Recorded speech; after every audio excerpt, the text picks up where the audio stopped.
Some saw more dramatic things like downed trees, uprooted giant trees like this one here. The National Weather Service says an EF1 tornado caused this damage. It had wind speeds up to 95 miles per hour. That election came just 1 week after federal indictments came down against former and current city leaders, and it raised questions about corruption here at City Hall. We're standing in a parking lot here in Botkins right now. It's under about a foot of water. This whole area is not a lake. It is a parking lot. This is acting as a reminder to drivers to never leave their car running and unattended, especially if there's a child inside. It's only a matter of time before this turns into this. Now Sean's going to show us what this thing can do.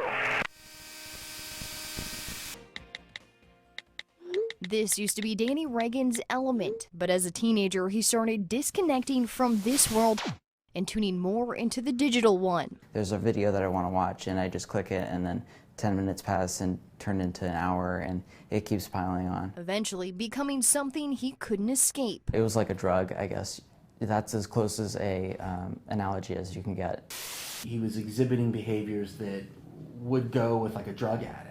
Cutting ties with all friendships, being so almost like a hermit, hygiene going away. And the Reagan's 16-year-old was self-medicating. No, he's not doing drugs. No, he's not doing, other vices. But yes, he spends an enormous amount of time on his electronics. After researching, the Reagans found Mason-based Lindner Center of Hope. That's where Dr. Chris Toole told them Danny's addiction is a growing trend. We're more and more disconnected, even though we have this false sense of being connected through digital devices. The World Health Organization has already designated gaming disorder as a mental health issue.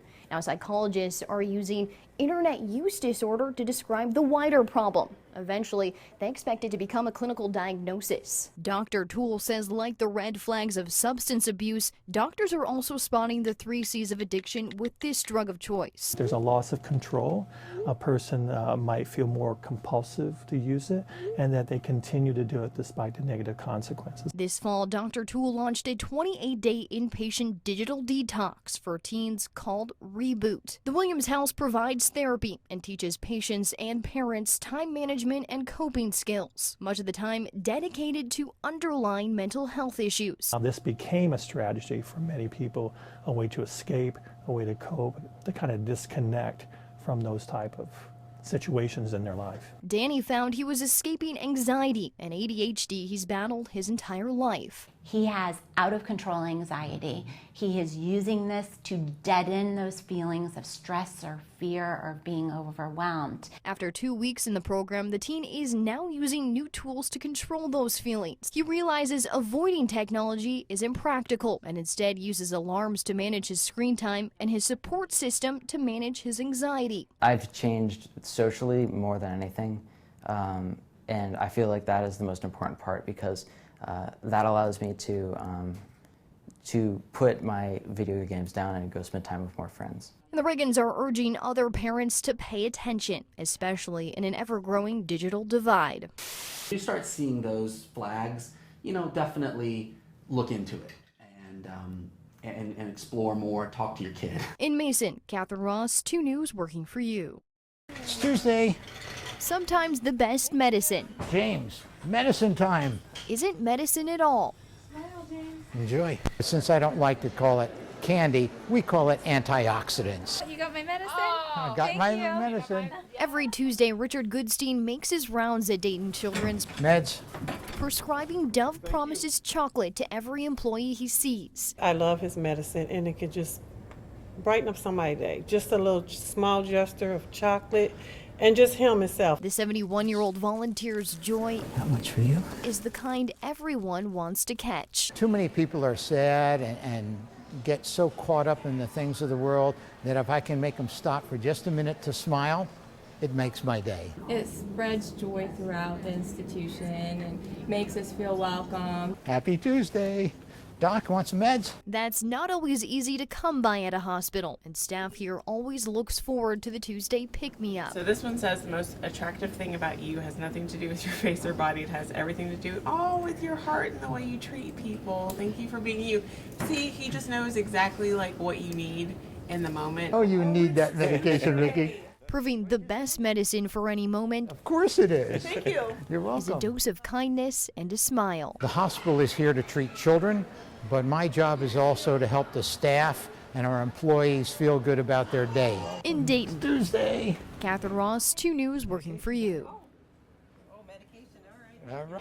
It's lasted so long. Jennifer Vanderpool is covering up the scars of her past. This symbol forcibly tattooed on her by a pimp when she was only 11. It's a visible reminder of the invisible damage starting from the time she was 9. That was the beginning of the end for me. She says a family friend was molesting her, and he threatened to hurt Jennifer's younger sisters if she told anyone. When an aunt discovered the abuse, she said she'd help ease the pain. She told me to close my eyes and give me her hand and trust her. And I did, and she shot me up. Heroin became Jennifer's medicine. One day, her aunt owed a dealer for the dosage. She put makeup on me and gave me medicine, took me to her drug dealer, and told me to close my eyes. And if it hurt, just relax, because it would be over soon.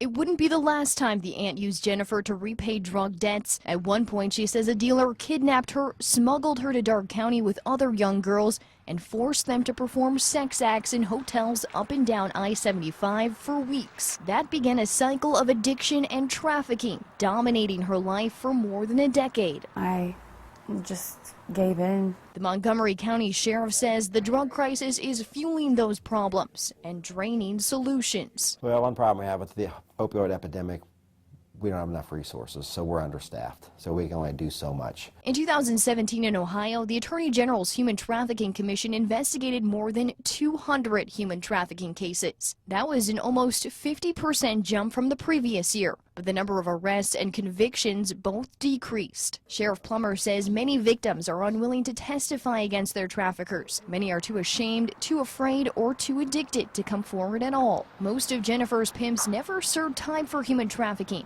Her aunt became a victim of the drug crisis, dying from an overdose. A judge ultimately sentenced Jennifer to 4 years in prison on drug charges. Prison saved my life. Now clear-headed and clean, Jennifer is rewriting her story.